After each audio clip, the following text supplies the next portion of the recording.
itago niyo na lamang po ako sa pangalan Julius. I'm in my 30s at isa ako sa mga silent viewers ninyo.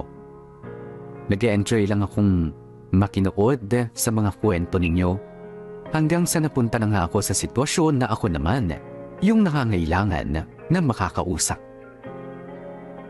Sumulat ako sa inyo para mag-share ng isang hindi ko sure kung matatawag kong pakaibang pangyayari. Baka sakali lang na meron dyan ang nakaranas ng pinagdaanan ko na. Kasama ko sa kwentong ito si Erlyn. Nagkakilala kami sa workplace namin dati. Parehas kaming sales representative. Unang kita pa lamang namin ni Erlyn ay nag-click agad kami. Una kasi sa lahat, type po ang itsurahan ni Erlyn. Mahaba ang buhok, morena, at tamang-tama ang height niya para sa akin. Maamo ang kanyang magandang mukha. Pero medyo kitik-kitik kung kumilos. Mula sa kwentuhan, umabot kami hanggang sa ligawan, hanggang eventually ay naging kami na nga. We were so good together. Ito walang halong biro. Sobrang dalang namin mag-away, as in, buwan ang pagitan ng mga awayan namin.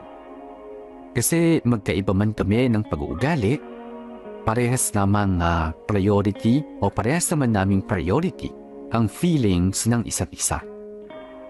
Sinuwerte akong matured kami pareho when it comes to dealing with relationship problems. Hindi na nga namin namalayan sa 5 years o ang 5 years na lumipas since the day we said, I love you to each other.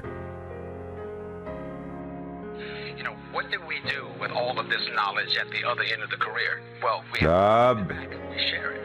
Lab, Do I write the book? Do I do the Oh! documentary? No, I just... di ka pa ba tapos mag-shower? Tapos na, ano ka ba? Dumaan na nga ako sa harap mo para kunin yung damit ko eh. Hindi ka na, higa ka na dito. Naantok na ako eh. Oo, teka, malapit nang matuyo yung buhok ko. Ito bang cable na bayaran mo na? Ano yon? Yung cable ka ako na bayaran mo na. Oo, tapos na. Patanggal na kaya natin yan. Bakit pinagdidiskitan mo yung cable natin? Inaano ka ba ha? Wala ka lang magawa eh. Pumikit ka na, matulog ka na dyan. Wala rin namang silbi. Di naman tayo nakakanood lagi ng TV. Panay online naman yung pinapanood natin. Sayang din yung bayad. Magkano lang naman yan? Grabe ka sa magkano. Halos 1,000 bayad natin dyan, di ba? Tapos yung ibang channel, di naman gumagana. Di tipid din nun pag pinatanggal natin, di ba? Bawas iisipin na rin. Hay, Julius. Di ka na, matulog na tayo. Bukas makakalimutan mo din yung cable natin. Busog ka na, higa na tayo na maayos. Hingi naman ang kumot. Oo naman, teka lang. Inaayos ko pa oh. O ayan, pilahin mo.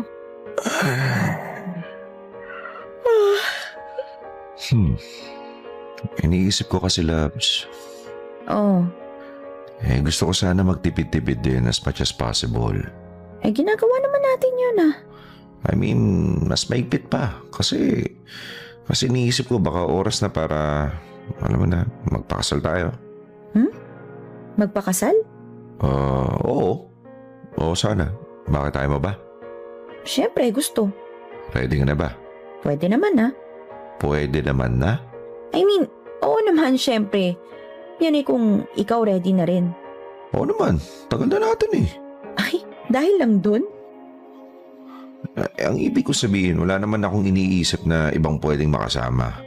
Ikaw ba? Siyempre, ganun din. O anong problema? Ano nga nung problema? Hindi, I mean, game ka ba? Oo nga. Okay, good. Di pakasal na tayo. Kailan ba? Gusto mo ba yung grande, yung sa simbahan, tapos may prenup video, may pa SDE? Pwede rin. Okay lang din kung hindi. Bigyan mo ako ng 1 taon. Tipunin natin. Ay, wag na. 1 taon pa. Yung simple na lang, yung mga 50 lang ang bisita. Ako rin naman, ganun yung gusto ko.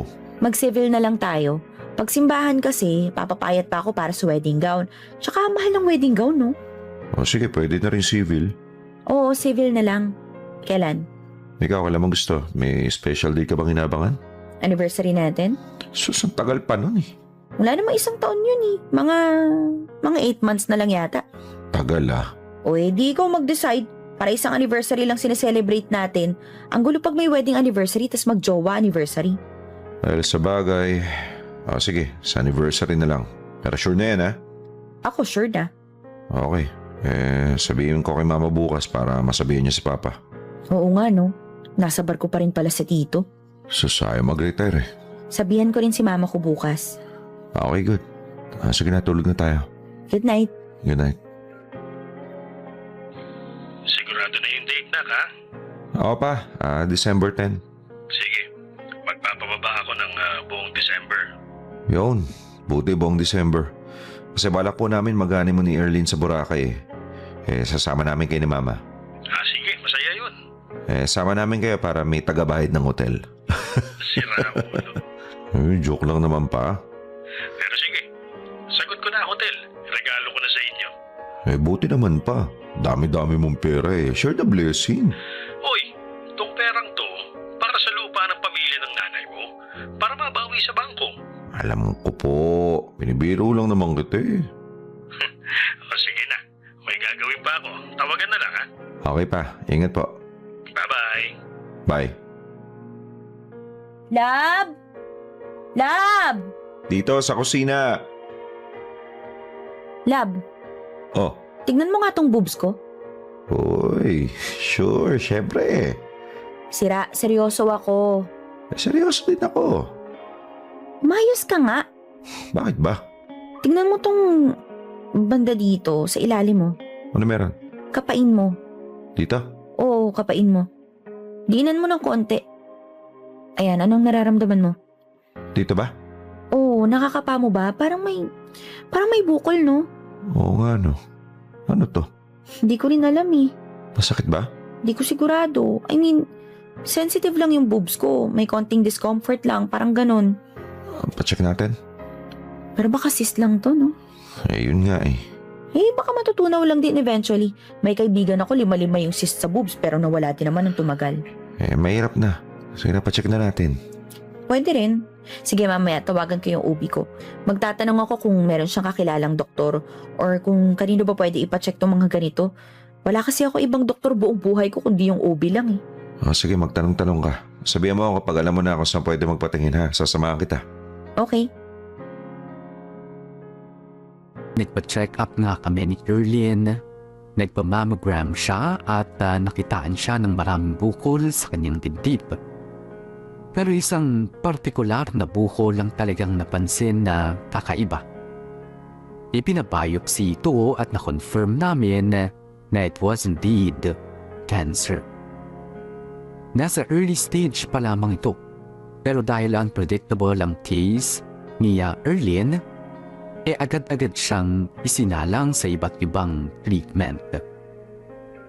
Unfortunately, mabilis yung pag-progress ng cancer. Kumbaga, nadiskubre lang yung lump, biglang naging maligalig na yung mga cancer cells. Hindi ko ma-describe sa inyo kung gaano kahirap yung sitwasyon namin na yun. Lalong-lalo na nga para kay Erlyn. Tinibang talaga kami emotionally, mentally, at aminin ko, financially also. Halos masimot talaga yung mga nainipon ko para sana sa kasal namin at sa pagsisimula ng panibagong buhay. Naalala ko pa nga na natatawa kami ni Erlyn kasi doon lang namin naintindihan yung gamit na kasabihan na health is wealth. Kasi kapag may sakit ka, mamumulubi ka talaga. Lalo na nga kapag malalang sakit like cancer. Gastos sa treatment, sa gamot, syempre mas maselan na sa mga iniinom at kinakain. Marami lang bawal. Pero bukod sa yaman, talagang uubusin ng cancer o ng kahit ano pa mang karamdaman, yung tibay ng loob mo at tatag ng isipan mo.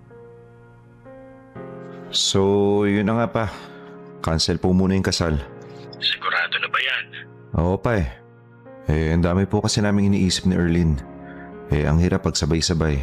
Unahin na po muna namin harapin tong sakit niya. Tapos pag okay na po, saka na po yung kasal. Ang dami rin po kasing gastos kaya hindi po talaga uubra kahit ipilit namin. Nak, kung pera lang naman ang problema, patutulungan kita. Alam mo namang... Hindi pa, okay lang po. Ang totoo, hindi naman po talaga dahil sa pera lang wala lang din po talaga sa hulog. Mabigat kasi yung loob namin pareho syempre, pangit naman magpakasal nang hindi maayos ang pakiramdam namin, lalo na po si Erlyn.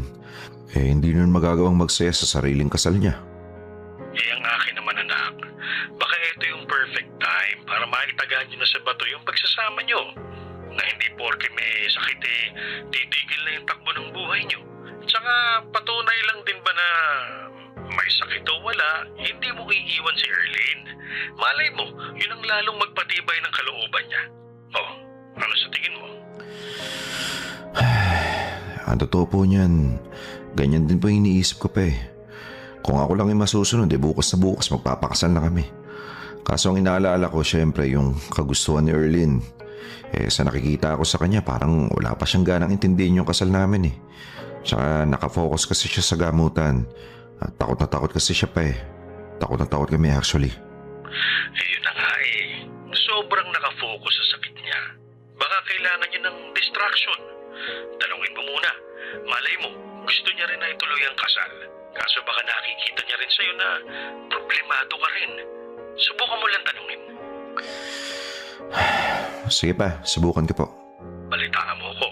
Kasi kung itutuloy niyo, hindi ko na aantayin ng Disyembre. Magli-leave na ako agad-agad. Sige pa, message po kita ha. Kusapin ko muna si Erlyn. Sana pumayag. Kasi sa akin, walang kaso kahit bukas makalawa pa. Basta pakakasalan ko siya.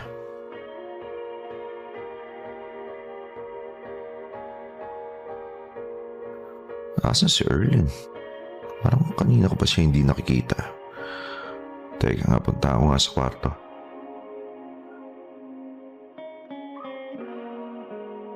Lab? Wala naman sa kwarto. Baka nasa banyo. Lab? Oh, dito ka lang pala. Tara, merienda tayo. Gusto mo bili ako yung samada sa kanto? Lab, bakit nakatingin ka lang dyan sa salamin? Julius. Oh. Tingnan mo to. Palala na ng palala yung paglalagas ng buhok ko. Ang pangit-pangit ko na. Lab, naglagas lang yung buhok mo, pangit na. Ako, buhok lang yan. Hindi naman dyan nakabasa yung ganda ng isang tao. Well, syempre nasa ugali, oo. Pero hello, yung mukha tinitingnan, hindi yung buhok. Julius naman Totoo naman Ito, papakatotoo ko sa'yo Alam mo nung una tayo nagkakilala, natrak ako sa mukha mo, tsaka sa puwet mo. Pero hindi sa buhok Pakikya mo. Una sa lahat, kulay kalawang. Singtigas ng walis tambo. Aba, blessing na rin na nalagas yan. At least, pwede nang tumubo ulit yung natural na kulay ng buhok mo. O parang reset, di ba? Hindi mo ako naiintindihan. Naiintindihan kita. Ano ka ba? Ang akin lang, meron ding good side yung bad side na nakikita mo, di ba? Nakikita mo ba yung itsura ko? Patsi-patsi yung lagas ng buhok ko. Mukha ko naaagdas na. Psst! Huwag kang ganyan magsalita. Kaya naman pala nagkakalbo yung mga cancer patients dahil sa ganyan halika na rito. Kalbuin na lang kita para matapos na. Ayoko nga. Sayang tong buhok ko. Ayaw mo. Di sige, ikaw bahala. Tinutulungan lang naman kita kung ayaw mo magkalbo, huwag ka na magreklamo ng ganyan sa akin. Bakit ang sama-sama mo ngayon? Ano ka ba? Hindi ako masama, Erlyn. Kinakausap lang kita ng normal. Normal? Kung kausapin mo ko parang wala kang awa Pag kinausap ba kita ng may awa, katutuwa mo. Yun bang gusto mo? Ipakita ko sa'yo yung naaawa ko. O bakit wala kang masagot? Ayaw mo rin ang ganun, di ba? Kilala kita. Mabuti pa bumili na lang tayo ng wig. Gusto mo yun? Saan ba nakakabili nun? Meron ba sa online? Alam mo, bili ka. Ako magbabayad tapos super glue natin dyan sa anit mo para hindi matanggal. Para kang timang. Gusto mo masunog yung balat ko sa super glue? Eh, paano ba kinakabit yun, ha? Sige na, oo na. Anong oo na? Yung gusto mong gawin. Ay, ang alin ba? Ay, dami ko na sinabi eh. Sige na, kalbuhin mo na ako. Seryoso? Oo nga! Basta ayusin mo yung pantay.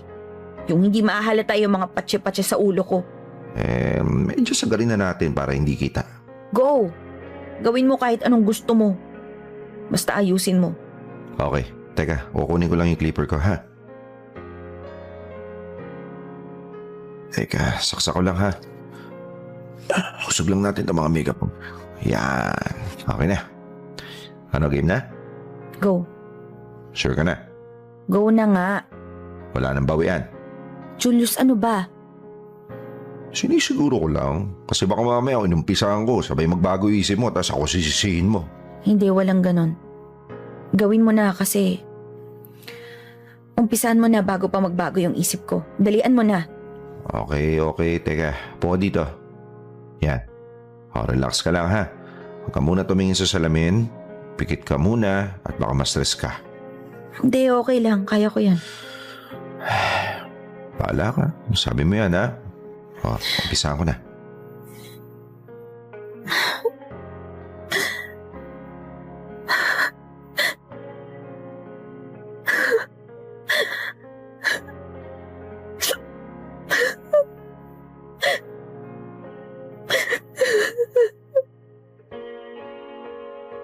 Isa pa sa mga naunawaan ni Erlyn simula nung magkasakit siya ay kung bakit kadalasan ay nakakalbo yung mga nagpapa-chemotherapy.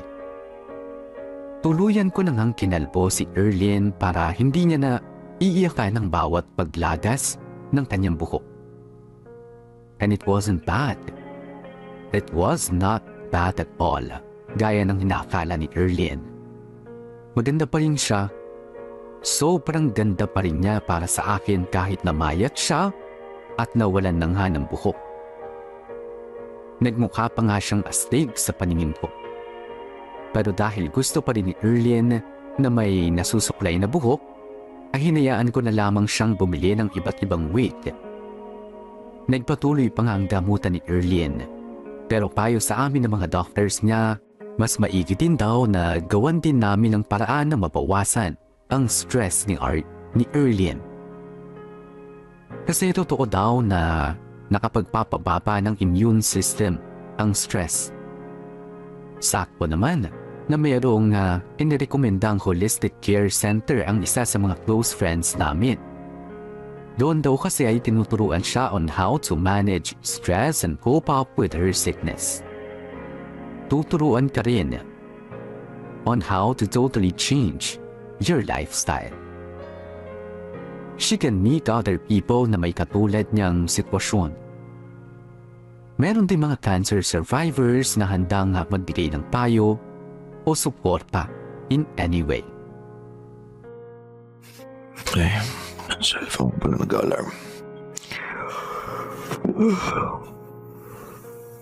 Ano ka oras na ba? Mas 4 na ng hapon ah. Kanina pa ako dito sa parking. Tagal namang matapos na early sa session niya. Matawagan na nga.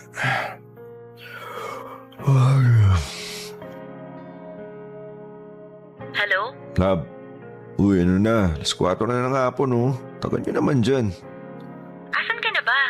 Andito sa open parking sa tapat. Sabi ko naman sa'yo, umuwi ka na lang eh. Baka maburyo ka. Pero eto na, patapos na yung session. Dalihan mo naman, love. Maawa ka naman sa akin. Kanina pa ako dito. Sakit na ng bato ko, tsaka balakang ko.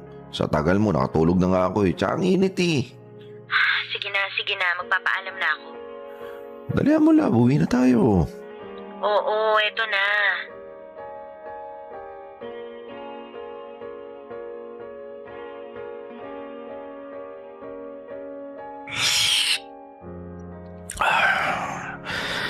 Sarap talaga ng kape sa umaga. Teka, ano bang pwedeng breakfast? Love? Ano gusto mo breakfast? Tinapay o magluluto ako? Love, Ano yun, love? sabi ko anong gusto mong... Oh, ba't nakabihis ka? May lakad tayo ah. Lakad? I mean, may lakad ako, pero syempre hahatid mo ko. Saan? Teka, ba't di ko alam yan? Love, sinabi ko sa'yo to kagabi. Kagabi? Kailan kagabi? Habang naliligo ka, di ba nagtututbrush ako sa may lababo sa banyo? Abay, hindi ko naintindihan yun. Oh, sabi mo may lakad ka, pero hindi ko naman alam na kinabukasan na pala. Which is ngayon na. Eh, hindi mo naman pala inintindi yung mga sinabi ko eh. Teka nga, ano ba yung lakad na yan? Kakain lang kami sa labas ng mga new friends ko from the wellness center. Ha? Kakakita nyo lang ng isang araw, di ba? Oo nga, so? Hoy naman yata yung session nyo na yan. Lahab, hindi to session sa center. Magkikita kami sa labas. Bonding lang. Hindi to part ng wellness routine. Ah, okay. Bakit? Same pa rin naman yun eh. Nagkatsika na kayo last time eh. Kulang pa rin chismisan. You know what? That's the problem eh. Iniisip mo chismisan lang ang ginagawa namin. Hindi mo alam we are trying to build a support system. A trustworthy support system. Eh syempre hindi mo maiintindihan yun kasi wala ka namang sakit. Oy, love, huwag mo sabihin yan. Alam ko kung ano kalagayan mo ngayon. Alam mo lang pero hindi mo naiintindihan. Wala kang first-hand experience. Kaya nga gustong-gusto ko kasama yung mga nakikilala ko sa wellness center eh. Kasi naiintindihan nila ako 100% unlike you na ayan, kinukutsa yung mga ginagawa ko. Hindi kita kinukutsa. Ang akin And lang... maybe, another reason why I love being with them, kasi it feels good to know na hindi lang ako yung may sakit. Masama man, pero natutuwa akong marami pala kaming may sakit. I'm not alone. Anong sinasabi mo? Ano, you feel alone, ganon? Kahit andito ako, you feel alone? Yes! Ha? Aba, teka lang. Paano mo naman sinasabing hindi kita sinusuportahan?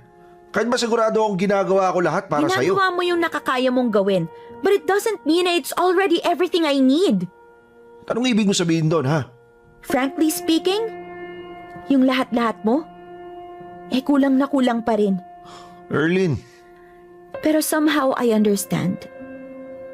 It's not your fault. Meron lang talaga akong mga bagay na kailangan na hindi kayang ibigay ng taong hindi nakakaintindi sa sitwasyon ko. So please, let me do what I want kahit sa mga simpleng bagay na ganito. You're healthy, Julius. I'm not. Mahaba pa ang buhay mo. Sa akin pwedeng bilang na. Masaya ako na nakahanap ng panibagong support system si Erlyn. I'm happy kasi at least hindi niya nararamdaman na mag-isa siya or pinaparusahan siya ng langit kaya siya nagkasit. At least kahit papaano alam niyang common yung situation niya. At pwede siyang makakuha ng lakas ng loob sa mga cancer survivors na member ng Holistic Care Center na kinabibilangan niya. Pero sa kabilang banda, may lungkot din akong naramdaman. Kasi apparently all this time, I was not enough. Or I was not doing enough for Erlyn. Kinailangan pa niya makakuha ng suporta from other people bago siya mabuhayan ng loob to fight against her illness.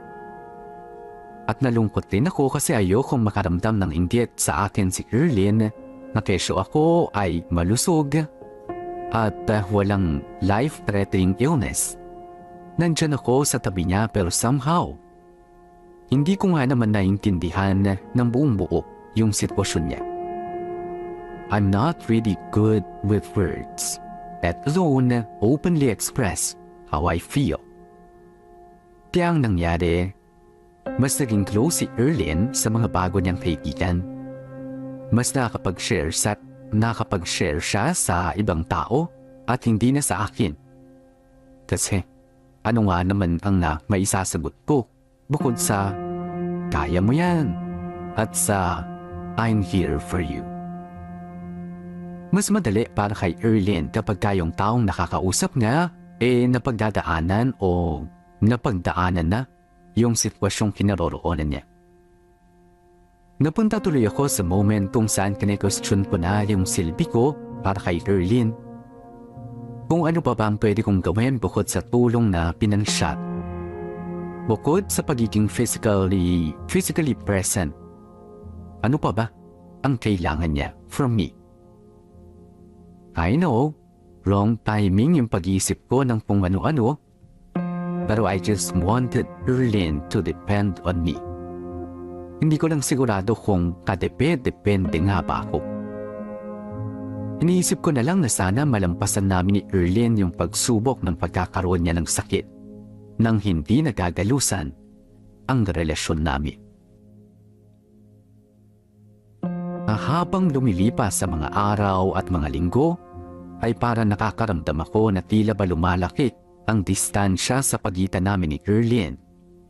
Dahil kasi sa laki ng gasto sa gamutan niya, medyo sinasadya kong kumuha ng extra hours sa trabaho. Alam kong sinusubukan ni Erlyn na unawain yung late kong pag-uwi o yung masyadong maaga kong pag-alis ng bahay. Pero alam ko din na it'll still affect her in a not so good way. Kaya nga, to make it up to her, hindi ko siya masyadong pinaghihigitan. I let her do what she wants. I let her go wherever she wants to go. Kung gusto niya kumain sa ganito o sa ganyan, sige, go. Kung gusto niyang pumunta dito o dyan, sige, pupuntahan namin. Simula kasi nung nalaman namin na may cancer siya ay tumatak na sa isip ko yung thought na pwedeng bilang na ang mga araw niya. Depende syempre sa magiging takbo ng treatment. I try to take care and protect her as much as I can. Pero I also gave her the freedom to enjoy life kumpara nung wala pa siyang karamdaman. Eto, pwede na siguro itong sopas. Baka malata na yung macaroni. Teka, tawagin ko na si Erlyn. Love! Love! Love, kain na tayo. Love? Ayoko. Never ever kong ipapakita sa'yo yung itsura ko pag walang wig. Bakit naman? Wala namang masama eh. Ano ka ba? Ang pangit-pangit ko, I swear. Erlyn, kung physical na ganda ang basehan, nasa mukha yun, wala sa buhok. I think, ganun pa rin yung magiging itsura mo. Hindi no, kaya nga sabi nila, ang buhok ng babae crowning glory namin kasi it will drastically change our appearance. Well, I don't care. You're beautiful, Erlyn. Kahit ano pang buhok mo, meron man o wala, you're going to remain beautiful. Physically, and even beyond that. Alam mo ikaw, napaka-bolero mo. Hoy, hindi uubra sa akin yan ah. Ako, bolero? Why would I do that? Come on, Erlyn. Huwag mong sabihin, hindi mo talaga nakikita yung ganda mo. Tumitingin ka ba sa salamin? Oo naman, Anong nakikita mo? sarili ko. And Sarili ko lang. what do you think about yourself? Huwag mong sabihin hindi ka aware na maganda ka. Well, ayoko naman sabihin na oo maganda ako kasi hindi naman ako like magandang maganda pero naniniwala naman ako na may itsura naman ako kahit papano. Alam mo, hindi ko alam kung nagpapaka-humble ka lang o you're totally naive. Let's just say I'm being honest. Pwes, ako din. I'm also being honest. How about we... Erlyn, Nagulat naman ako sa'yo, love. Bakit? Ano yun? kakain na tayo. Okay, sige. Teka, magpapaalam lang ako ah. Carlo, I gotta go. Kakain na kami ni Julius. Oh, okay. Enjoy your meal. Thank you. Bye! Bye. Ano, love game? Kain na tayo? Tara.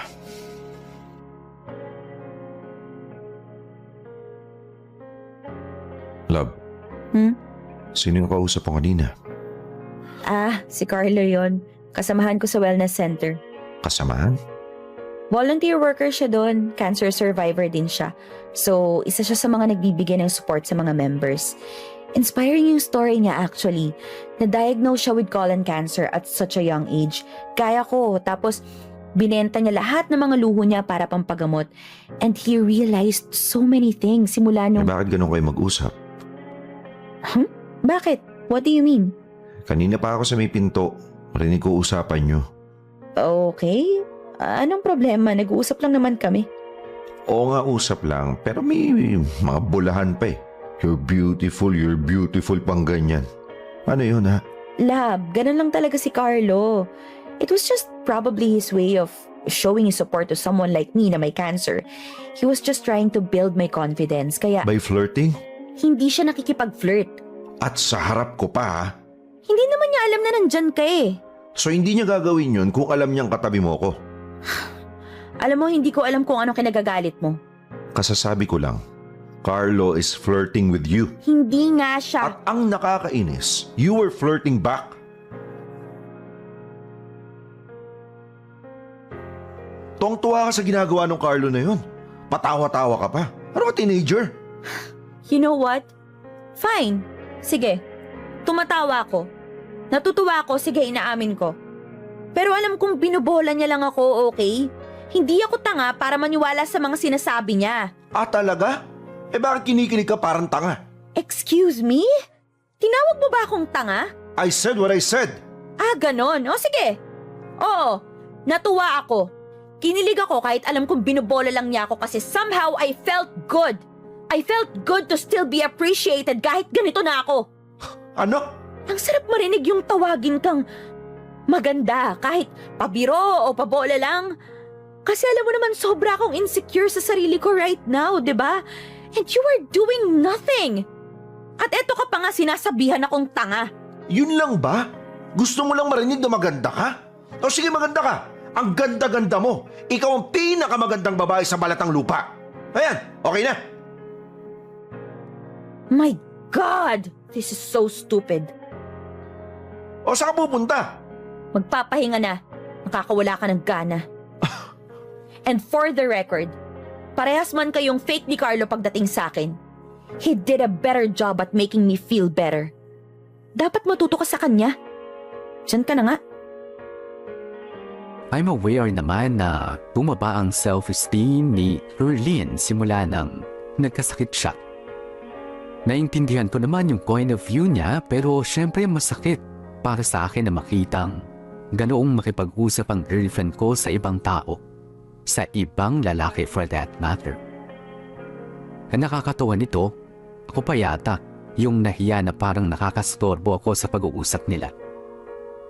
Pero ever since that incident, hindi na nawala yung pag-aalala ko. Hindi na nawala yung pagdududa. Kasi habang tumatagal, lalo akong nakakahalata at nakakita ng mga nakakabahalang mga senyales. Mas madalas nang pumupunta si Erlyn sa wellness center. Mas madalas niyang kasama yung mga bagong kaibigan niya na may sakit din kagaya niya. Madalang na rin siya makipagkwentuhan sa akin dahil lahat ng energy niya ay naibigay na niya sa mga newfound friends niya. Para naging out of place na ako sa buhay ni Erlyn. At ang pinakayo kong ang pakiramdam ay yung selos at pagdududa doon sa Carlo na palaging kausap niya. Erlyn would always talk to him kahit na nasa bahay na. Matutulog na lamang may pahapol tawag pa. Wala naman na akong naririnig na bulakan pa. Matinong usapan naman ng magkaibigan ng mga narinig ko. But still, diba? Erlyn was spending too much time with Carlo. Hindi pa ba sapat na nakikita sila sa center twice or thrice a week? Ang masama pa nga nito, for some reason, nahirapan akong sawayin si Erlyn. May sakit pa rin kasi siya. She's still battling cancer. Gusto ko siyang awayin pero a big part of me was afraid na baka mapunta lang kami sa alanganing sitwasyon kapag ka naman ginawa ko yun. Hindi ko pa sure pa eh. Tanungin ko po si Erlyn kung kailan kami pwede umuwi sa atin sa Bicol. Sige, tanungin mo. Pero huwag ka lang magtanong. Kumbinsihin mo na. Minsan lang ako magkaroon ng mahabang bakasyon. Gusto ko sana sulitin ng kompletong pamilya. Sige pa, akong bahala. Kumbinsihin ko si Erlyn. Okay? Sige pa, I have to go. Ihatid ko pa kasi si Erlyn eh. Sige. Message mo na lang ako, ha? Sige po, bye pa. Nasaan na ba si Erlyn? Sabi niya, alis na daw kami. Ay, ayun. Sa balcony. Lapitan ko na nga. Oo, paalis na ako ng bahay. Andiyan na ba sila? Sabihin mo antayin ako bago magsimula yung kainan, ha? Sige, see you. Anong I love you ka dyan? Hoy Carlo, huwag ka masyadong confident, ha? Sabi ko, pag-iisipan ko. Kaya umayos ka. Sira, magkaiba ang I miss you sa I love you. Huwag kang filingero. Sige na. Magsasapatos na ako. Okay. Sige. Bye-bye. Parang sira talaga yun. Julius, kalma. Kalma lang. It's nothing.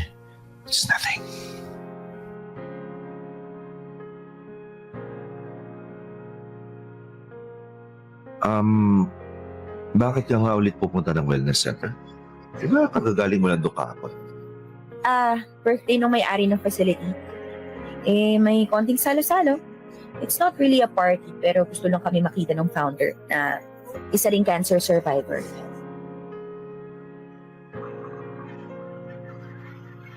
Anong oras kita susunduin mamaya? Baka wag na. Ha? I mean, hindi ko kasi alam anong activities yung gagawin namin so baka ihatid na lang nila ako. Nila? Yeah, may Vanium Center.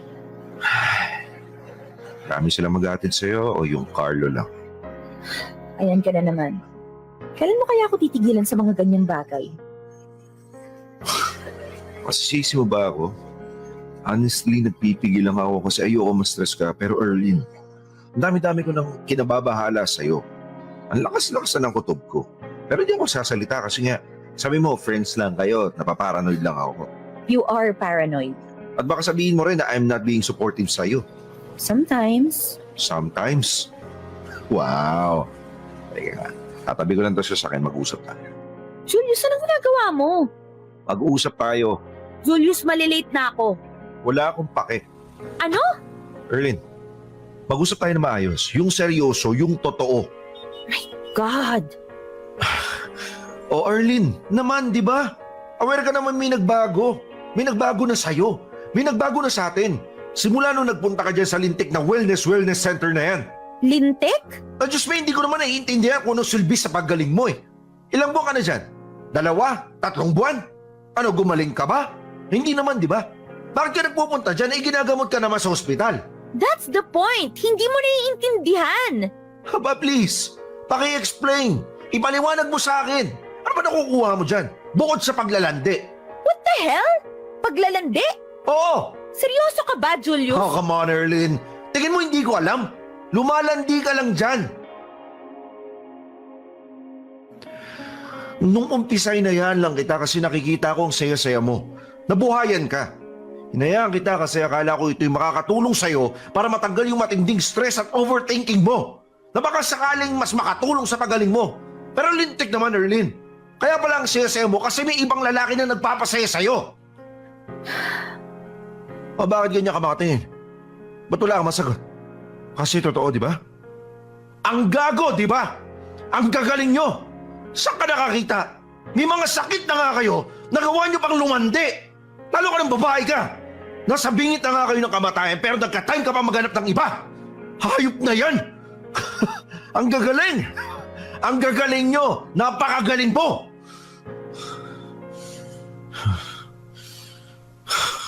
You know what? Tama ka. Nasa bingit na nga ako ng kamatayan pero nagka-time pa akong tumingin sa iba. Kasi alam mo kung bakit? This cancer made me realize na sobrang ikli ng buhay. Sobra. So why not do whatever I want?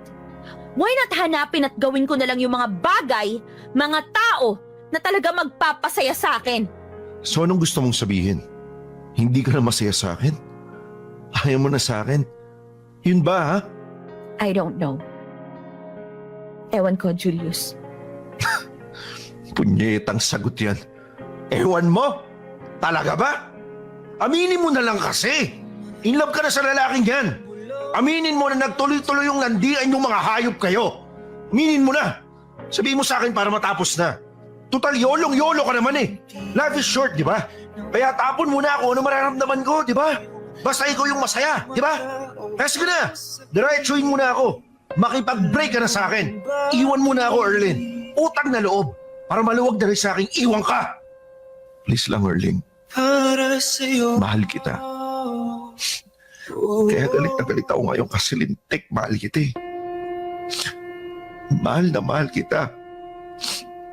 Pero kung aminado ka naman na hindi ako yung para sa'yo, please lang tapusin mo na. Muna ako paabutin doon sa point na gawin ko sa'yo yung ginagawa mo sa akin. Yung mawalan ng pake. Kasi the last thing na gusto kong mangyari ay yung mawalan ako ng respeto sa'yo. To the point na wala na akong pake kung may sakit ka. Basta iiwan kita. Sasaktan din kita gaya ng pananakit mo sa akin. Ayoko ng ganun. Baba pa yung buhay mo, Erling. I know that. Pero huwag mong paikliin yung akin. Tama na unti-unti yung makita kung paano ka nag-give up sa relasyon natin. So please, please let me go. Eventually ay nakumpirma ko nga na nagkakamabutihan na si Erlyn at yung Carlo. Naamin din sa akin ni Erlyn na sa bawat paghatid ko sa kanya sa wellness center na yun, ay siya namang pagsundo sa kanya ni Carlo kapag ka nakaalis na ako. Hindi naman pala talaga madalas na nakikita-kita yung mga members sa wellness center. Actually, more on video calls pa nga ang mga session nila. Mas madalas lang talagang magkita sina Erlyn at yung Carlo. Sa totoo lang, hindi ko alam anong mararamdaman ko during that time. I'm sorry pero ang gagalingan. Saan ka nakakita ng tao na may sakit na nga nagawa pang lumandi sa iba? I mean, lisensya ba ang pagkakaroon ng life-threatening illness para gawin mo kung anong gusto mo nang walang pakialam sa nararamdaman ng ibang tao? Ibalato ko na lang ba kay Erlyn? Kasi baka nga naman mag-iba ng direksyon yung sakit niya at lalong lumala. Total healthy naman ako eh. I can always find someone new. Erlyn might not. Ayoko kasing ako ang makipag-break kay Erlyn. Ayokong ako yung magmukhang nang iwan o nag-give up. Ayoko magmukhang masama. Dapat si Erlyn yun. Akuin niya yung panloloko niya. And she did. Nakipag-break siya sa akin. Kahit na nasaktan ako, I can't stop thinking and caring about Erlyn. Hindi ko pinutol yung ugnayan namin. Nagpahinga lang ako ng ilang linggo pero eventually I reached out to her again. Kasi una sa lahat, hindi naman mawawala agad yung pagmamahal eh. Pangalawa, may sakit pa rin si Erlyn. I'm worried kasi baka hindi siya maalagaan na mabuti ng Carlo. Last time I checked kasi, maayos naman ang response ng katawan ni Erlyn sa treatments. Pero, she's not in the clear yet. May mga cancer cells pa rin sa katawan. It could go away or pwedeng malipat sa ibang parte ng katawan. Kaya as much as possible, kinain ko yung pride ko. Tinapalan ko na lamang yung sakit sa dibdib ko. At binuhusan ko na lamang ng malamig na tubig yung galit ko. And I tried to be friends with Erlyn. I tried with all my might and willpower to be friends also with Carlo.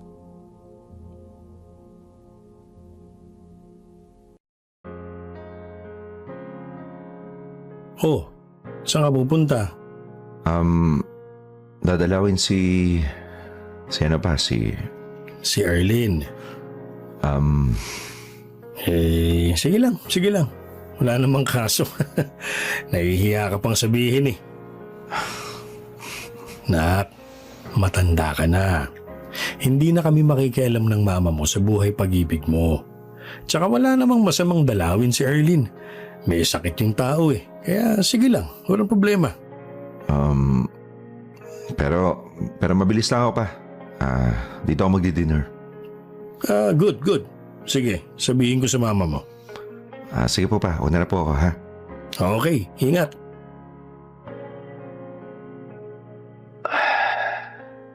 Saan kaya si Erlyn? Late na siya. Julius, hey! Uy, Erlyn. Sorry, ang traffic. No problem. Have a seat. Ay, pwede tayo lumipat? Dalawa lang kasing upuan dito. Doon tayo sa apatan. Ha? May mga kasama ka? Diba sabi mo you're good with meeting Carlo na? Ay, sorry, ano yun? Parang ako nabingi sandali. Kako, sabi mo walang problema sa yung ma-meet mo si Carlo. Diba? Oh, no problem. It's been it's been months. Exactly. Kaya naman, sinama ko siya today. Ay, ayan na, papasok na. Naganap pa kasi siya ng parking eh. Ayan na siya. Babe! Hey. Finally. Carlo, this is Julius. Julius, this is Carlo. Hi bro, dami ko nang narinig about you dito kay Arlene. Kaya feeling ko parang hindi ito yung first time na nagkakilala tayo.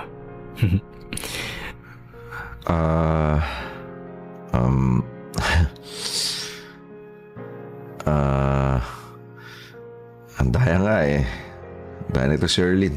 Dami na nakwento about sa akin. Pero ako, no offense. Wala akong idea about you. No worries bro. Kaya nga meeting you is a progress. At least, panatag na ako na nagkikita kayo ng girlfriend ko. At least, panatag ka? Yeah, syempre. Ikaw ba naman lumagay sa akin? Yung girlfriend mo nakikipagkita pa rin sa ex niya. Oo nga naman. Oo naman. Well, try mo lumagay sa posisyon ko. Wala. I said, let's have a seat para, maka-order tayo. Sige. Oh, babe, upo ka na. Thank you. Kaya lang dun pala sa counter o order. Teka, ano gusto niyo? Ako na order. Ay, no. Ako na bro. I got this. Anong gusto mo? Si Erlene kasi magi-green tea lang. Ikaw ba? Ano na lang, brewed coffee lang. Brewed coffee. Okay. Snacks? Sandwich? Hindi, I'm good. Thanks. Alright. Balik ako, babe. Sure. So, kumusta ka na? Ano ba, parehas lang. Para naman di tayo nakita last week. Dinala ko kita sa inyo, remember? Yes. Ikaw ang dapat kong kamustahin. Kamusta ang lagay mo? Okay naman. Super. Everything is clear. Pero syempre, close monitor pa rin. Consistent pa rin naman ako sa healthy lifestyle. Ganyan. Good. Basta let me know if something happens, ha? Or if you need help in any way. I know. Ikaw naman talaga ang unang nasa utak kong tawagan kapag may problema. Kayo ni Carlo, kamusta? We're good. We're great. He's amazing. He takes care of me. Kasi syempre galing na siya sa pinagdaanan ko. Kaya he knows what I need and more. That's good. Although, syempre may mga tampuhan every now and then, pero he gets me. He just gets me. Ako ba hindi ba kita na-gets? Julius. Biro lang. Ito naman, no? Pero alam mo, Julius, I'm so happy right now. I'm so happy with Carlo. And I'm so happy na okay tayo. I'm so happy na you are still by my side. Even after everything I did. Oo naman, naintindihan ko naman kung anong nagawa mo. Masakit, oo, pero importante sa akin, I loved you. And I still love you. Pero syempre, ibang klaseng love na ngayon. I love you as a... As a friend, ganon? Yeah, something like that. I love you as a person. Kasi sa hirap na pinagdaanan mo with your health, you need my support instead of my anger. Oh, thank you, Julius. Grabe, kahit nagka-cancer ako, eto na yung silver lining. A happier life with the love of my life and my best friend. Best friend? Oo, ayaw mo? Sure, no problem. I like that. Kaya panindigan mo yan ah. Hindi man naging tayo, I still need your commitment. Sorry ka, Julius, pero I think you're stuck with me forever unless ayaw ng next girlfriend mo. Don't worry, I'll make sure na yung susunod ko magiging girlfriend ay maintindihan yung friendship na meron tayo. Ayun pa lang, bumabaliktad na ang sikmura ko sa mga pinagsasabi ko during that time. Ako na magsasabi, Julius, napakabait mo, sobra. Ang bait-bait mo. Para kang tanga. Oo, nagawa kong makipagkaibigan kay Erlyn at makipagplastikan kay Carlo. Just because mahal ko si Erlyn at naawa pa rin ako sa kalagayan niya kahit papaano. Regular akong ina-update ni Erlyn sa health condition niya. Paminsan-minsan naman nakikipagkwentuhan si Carlo about work, business, kotse, o motorsiklo. Na parang akala mo wala nangyari. Ganun pa rin ang status namin. I'm still their quote-unquote friend. Although masasabi ko naman na unti-unti nang nababawasan yung feelings ko for Erlyn. Andun na ako sa point na malaman ko lang na clear na siya sa cancer. I will go away for good. Pero for now, I'll try to look out for her kahit sa sidelines na lang. Iniisip ko na lang na baka sila lang talaga ang tinadhana para sa isa't isa. At naging kasangkapan lamang ako sa buhay ni Erlyn in preparation for Carlo.